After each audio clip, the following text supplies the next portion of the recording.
kabarnya hari ini? Teacher harap kamu dalam keadaan sehat, tanpa kekurangan satu apapun. Oh iya, anak teacher, kita akan lanjut dalam pembelajaran tematik tema kelima. Namun sebelum kita memulai, terlebih dahulu kita berdoa. Yuk kita sama-sama berdoa. Terima kasih Tuhan Yesus buat hari ini, Engkau masih memberkati kami. Tuhan, kami akan memulai pembelajaran kami. Tuhan Yesus berkati kami, terlebih anak-anak kami yang ada di luar, yang sedang belajar melalui online. Tuhan, berikan kepintaran dan rasa ingin tahu mereka semakin tinggi Tuhan, agar mereka bisa memahami pembelajaran kali ini. Tuhan Yesus pakai kami menjadi terang-Mu ya Bapa. Terpuji Engkau Tuhan Yesus, haleluya, amin. Baiklah anak-anak yang teacher yang ada di rumah, kita mau belajar tematik. Kamu persiapkan buku kamu ya. So tema kedua, pembelajaran 3 dan 4 dari tema kelima.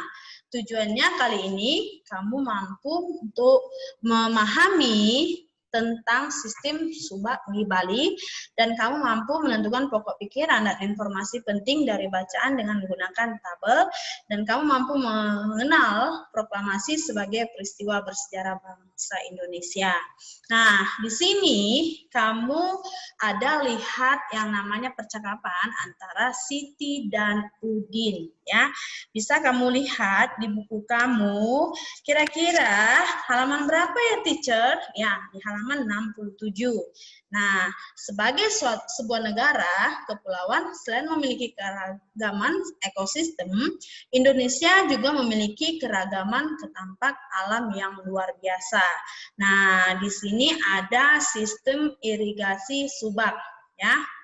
Ini adalah salah satu ketampak alam yang ada di Bali, ya. Nah, lihat buku kamu di halaman 68. Indonesia itu memiliki banyak gunung berapi yang menyebabkan tanah di Indonesia subur dan mudah ditanami tanaman pangan.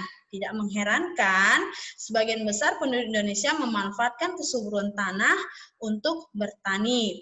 Para petani biasanya mengelola alam dan memanfaatkan setiap musimnya untuk menanam dan memelihara tanaman. Contoh nih, ya, kamu mau menanam daun singkong, kamu hanya menanamnya saja, atau kamu membuang entah biji-biji apa gitu, itu bisa nanti tumbuh sendiri karena tanah Indonesia itu subur. Nah, kamu mau membaca yang namanya sistem irigasi subak. Nah, dari bacaan sistem irigasi subak, ya, terdapat yang namanya pikiran utama, ya, dan terdapat informasi penting dari sistem irigasi subak tersebut. Nah, sebelum kamu menjawab yang namanya pertanyaan yang berdasarkan tabel, kamu terlebih dahulu membaca dari bacaan sistem irigasi subak. Nah, Nana teacher, yang kalau kamu sudah membacanya, kamu bisa menjawabnya. Yuk, kita sama-sama menjawab dari soal halaman 69. Nah, lihat, perhatikan paragraf pertama. Subak merupakan sekumpulan petani di Bali yang mengelola sistem irigasi yang ada di sebuah kawasan persawahan. Kawasan persawahan itu biasanya dibatasi oleh kenampakan alam seperti sungai, jurang, atau kenampakan lain yang jelas terlihat. Satu kelompok subak biasanya memiliki satu sumber air yang mengalir ke sebuah sungai yang melewati atau berada dekat dengan persawahannya. Para anggota kelompok subak menggunakan sistem gotong royong dan saling membantu dengan cara meminjam air, bukan utang piutang. Dengan demikian, setiap anggota harus bertanggung jawab terhadap penggunaan air juga terhadap petani lain sesama anggota subak. Nah, itu dari paragraf pertama, ya. Dari paragraf pertama ini, kamu bisa menjawab ataupun mengisi, menulis di pikiran utama ini. Yang dapat kamu ambil, subak merupakan petani di Bali yang mengelola irigasi sawah. Oke, informasi apa yang dapat kamu ambil? dari paragraf pertama, satu kelompok subak biasanya memiliki satu sumber air. Nah, teacher harap kamu sudah membaca paragraf kedua dan paragraf ketiga di rumah, ya. Oke, dari situ, dari paragraf kedua, kamu dapat mengambil pikiran utamanya. Perhatikan, ya, dari paragraf kedua. Jadi, pikiran utamanya itu adalah pemimpin sistem irigasi subak disebut pekaseh atau yang disebut dengan klean subak. Jadi informasi apa yang dapat kamu ambil? Para pekaseh diangkat oleh petani, ya di sini kan ada. Kemudian para pekaseh bekerja sama dengan para kepala desa dan perangkat desa. Nah di sini ada ya anak-anak teacher. Kemudian untuk paragraf ketiga. Nah, jadi pikiran utama yang dapat kita ambil dari paragraf ketiga ini adalah sistem irigasi subak telah ada sejak beratus tahun lalu. Jadi informasi apa yang dapat kita ambil? Semua persoalan pertanian dibahas secara musyawarah dan perencanaan yang baik. Kemudian subak juga memperhatikan ajas kerjasama dan keadilan dengan menggunakan sistem meminjam air kepada anggotanya. Ya. Oke, anak-anak teacher, dari bacaan tersebut sudah dapat kamu tulis di buku tulis kamu. Kemudian di halaman 70, kamu bisa lihat buku kamu. Ya, nomor 3, apa sih tujuan dibentuknya subak? Nah, tujuannya untuk mengelola irigasi sawah. Kemudian apa saja manfaat yang diperoleh para petani dari sistem irigasi subak di Bali? Nah, semua petani mendapatkan air yang cukup untuk sawahnya. Kemudian, pertanyaan yang ketiga, apa sajakah peran pekaseh? Nah, perannya untuk mengatur dan memberitahukan ketersediaan air pada areal persawahan kelompoknya. Yang keempat, bagaimana cara anggota kelompok subak di Bali dan mengambil keputusan? Nah, keputusan diambil dengan musyawarah dan direncanakannya dengan baik. Apa yang menyebabkan sistem subak berhasil meraih perhatian dunia? Karena sistem subak juga memperhatikan azas kerjasama dan keadilan dengan menggunakan sistem meminjam air kepada anggotanya. Dan pertanyaan terakhir, jelaskan nilai-nilai persatuan dan kesatuan yang didapatkan dari sistem irigasi subak di Bali. Nah, nilai-nilai persatuan dan kesatuan dari sistem irigasi subak ditunjukkan dari prinsip ajas kerjasama dan keadilan, sehingga para petani saling gotong royong dan saling membantu dalam masalah pengairan sawah. Selain itu, segala persoalan pertanian dibahas secara musyawarah. Nah, ini anak-anak teacher, ada gambar Insinyur Soekarno, ini lihat ya anak-anak teacher, ini gambar Insinyur Soekarno membacakan naskah proklamasi kemerdekaan Republik Indonesia. Kamu pasti tahu sih siapa yang mencetuskan dan siapa yang mengetik naskah proklamasi. Nah, teacher harap kamu bisa membacanya ya. Oke, yang menjadi pengetik ya, pengetik ataupun yang mengetik naskah proklamasi itu adalah Sayuti Melik ya. Dan yang merumuskan proklamasi ataupun naskah proklamasi itu ada 3 orang pemimpin golongan tua, yaitu Insinyur Soekarno, Dr. Andus Muhammad Hatta, dan Ahmad Subarjo. Oke, anak-anak teacher, di samping golongan tua, ada juga golongan mudanya, yaitu Soekarni, BM Diah, dan Mbah Diro. Anak-anak teacher harus bisa menjawab pertanyaan apabila ada soal tentang proklamasi. Dan isinya apa? Nah, isi dari naskah proklamasi adalah proklamasi kami bangsa Indonesia dengan ini menyatakan kemerdekaan Indonesia. Hal-hal yang mengenai pemindahan kekuasaan dan lain-lain diselenggarakan dengan cara seksama dan dalam tempo yang sesingkat-singkatnya. Jakarta, 17 Agustus 1945, atas nama bangsa Indonesia, Soekarno-Hatta. Nah, teacher harap kamu bisa menghafal yang namanya naskah proklamasi. Nah, anak-anak teacher, kita lanjut nih ya. Jelaskan nilai-nilai persatuan dan kesatuan yang ditunjukkan masyarakat Bali melalui sistem Subak. Nah, nilai-nilai persatuannya itu ada prinsip ajas kerjasama, ya. Kamu bisa lihat nanti di slide-nya teacher.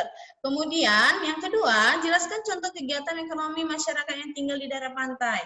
Contohnya nelayan yang menangkap ikan, petani yang memanfaatkan air laut untuk membuat garam, pedagang menjual ikan, kemudian jasa persewaan perahu dan lain-lain ya.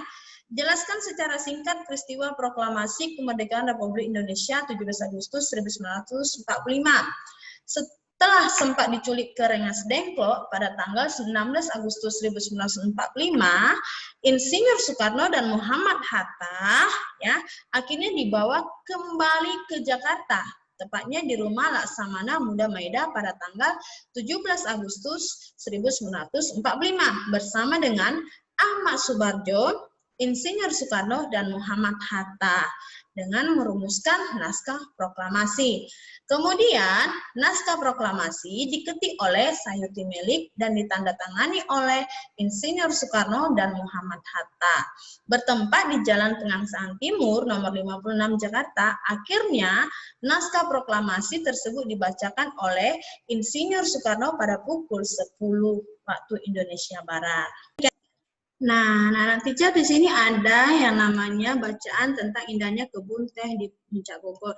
Kamu bisa baca ada 3 paragraf ya tentang indahnya kebun teh di Puncak Bogor. Kemudian di sini ada percakapan antara Lani, Siti. Nah, dari percakapan Lani dan Siti ini ada banyak alasan bagi masyarakat Indonesia untuk terus meningkatkan persatuan dan kesatuan. Jadi, negara kita ini memiliki banyak sumber daya alam dan dapat meningkatkan kemakmuran rakyat. Masyarakat yang adil dan makmur merupakan salah satu tujuan yang ingin dicapai oleh bangsa kita.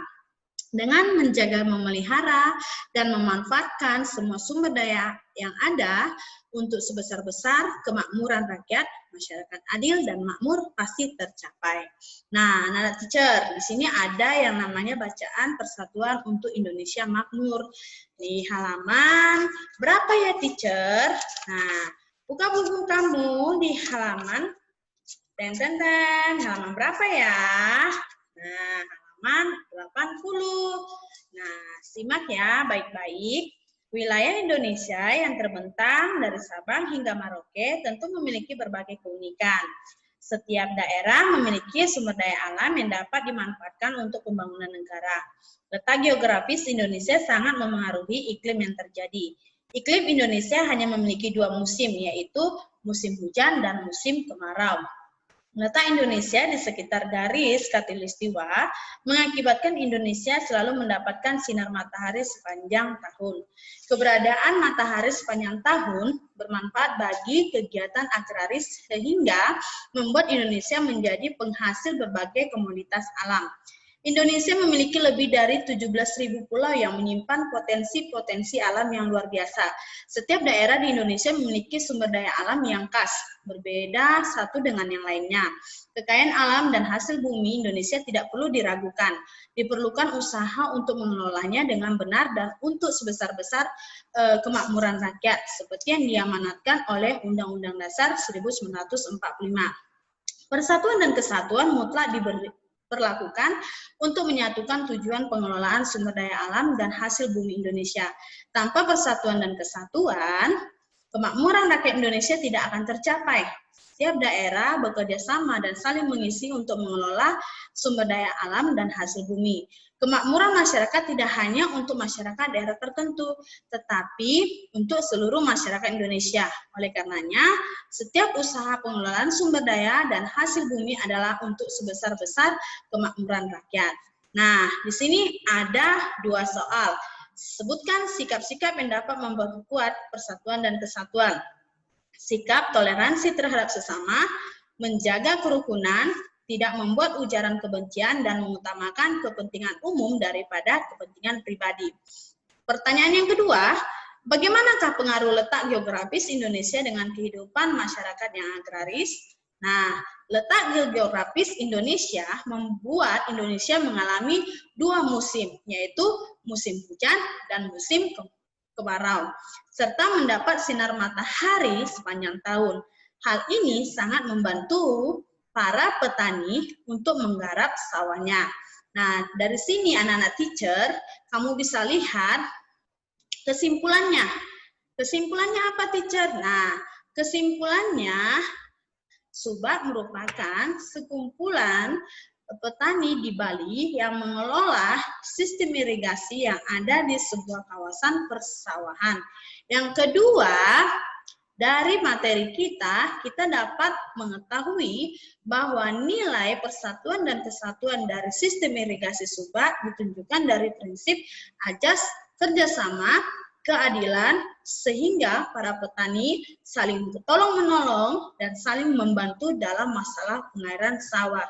Dan sikap yang dapat memperkuat persatuan dan kesatuan bangsa itu yakni bersikap toleransi terhadap sesama, menjaga kerukunan, tidak membuat ujaran kebencian, dan mengutamakan kepentingan umum daripada kepentingan pribadi. Nah, teacher harap kamu sudah dapat memahami pembelajaran hari ini. Oke, anak-anak teacher yang ada di rumah, demikianlah pembelajaran kali ini. Nah, apabila ada tugas, kamu bisa mengerjakannya. Tugas utamanya menuliskan pengalamanmu saat berkunjung ke tempat wisata favorit keluargamu. Paling sedikit sih 3 paragraf, tapi kalau tidak bisa 1 paragraf saja. Dan ada tambahan, yaitu menggambar yang namanya kenampakan alam yang ada di sekitar kamu. Oke, anak-anak teacher, mari kita berdoa. Tuhan Yesus, kami sudah belajar. Kiranya Engkau berkati kami Tuhan, biar kami bisa menjadi lebih anak yang mau berbakti pada orang tua, pada negara, lingkungan, bahkan kepadamu. Tuhan Yesus, sertai kami Tuhan. Haleluya. Amin. Nah, demikianlah pembelajaran kali ini. Saya harap kamu tetap semangat. Bye-bye.